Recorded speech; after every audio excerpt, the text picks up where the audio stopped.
प्रधानमंत्री नरेंद्र मोदी शनिवार को आईआईटी दिल्ली के 57वें दीक्षांत समारोह में शामिल हुए।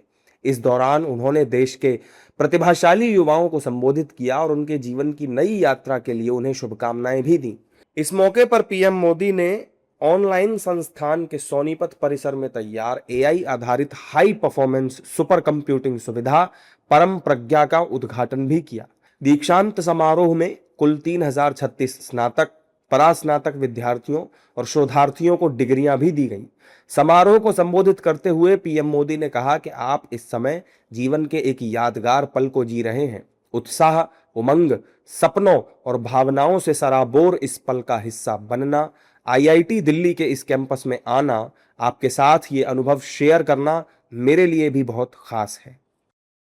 आप इस समय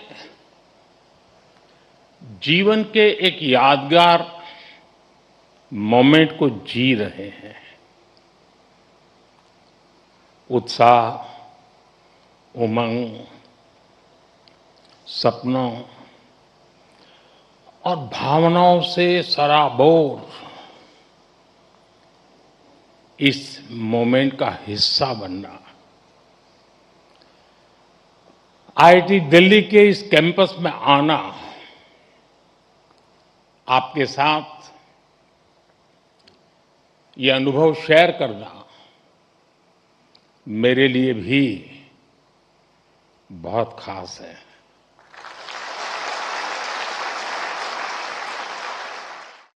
पीएम मोदी ने कहा कि जो लोग नई स्थितियों और चुनौतियों के लिए तैयार होते हैं, वो चुनौतियों को मौकों में बदल देते हैं।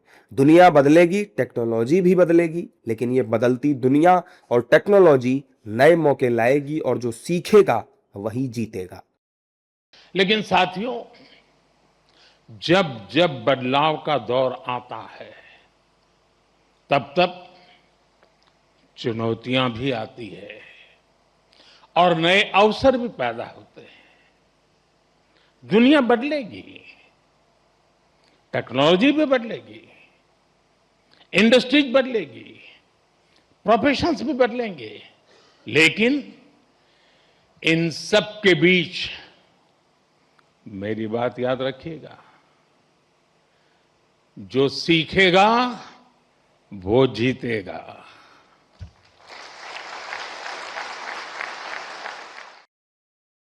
अपने संबोधन के दौरान पीएम मोदी ने मजाकिया अंदाज में बाबा बागेश्वर का भी जिक्र किया। पीएम मोदी ने कहा कि आप लोगों के मन में किसी कोने में कुछ और चल रहा होगा। मैं तो बाबा बागेश्वर नहीं हूं, लेकिन कुछ तो चलता होगा। मैं तो बाबा बागेश्वर नहीं हूं,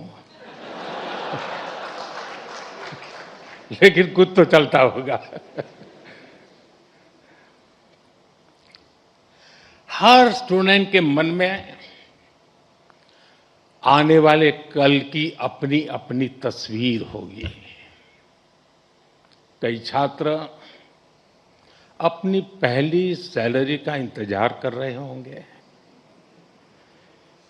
कोई नए शहर में नई शुरुआत की तैयारी में होगा, कई साथी अपने पहले स्टार्टअप का सपना देख रहे होंगे, किसी ने अगले कॉम्पिटिटिव एग्जाम का लक्ष्य बनाया होगा।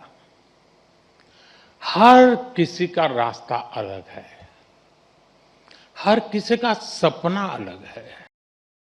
प्रधानमंत्री मोदी ने जोर देकर कहा कि उन्हें भारत की युवा पीढ़ी पर पूरा भरोसा है और विकसित भारत के सपने को पूरा करने के लिए देश को युवा पीढ़ी की जरूरत है। आपको बता दें कि नीट पेपर लीक को लेकर दिल्ली के जंतर मंतर पर हुए जेनजी प्रोटेस्ट के बाद भारतीय राजनीति में युवाओं को लेकर एक बड़ा बदलाव आया है। पक्ष और विपक्ष दोनों ही लगातार जेनजी के तौर तरीकों से युवाओं को लुभाने की कोशिश कर रहे हैं।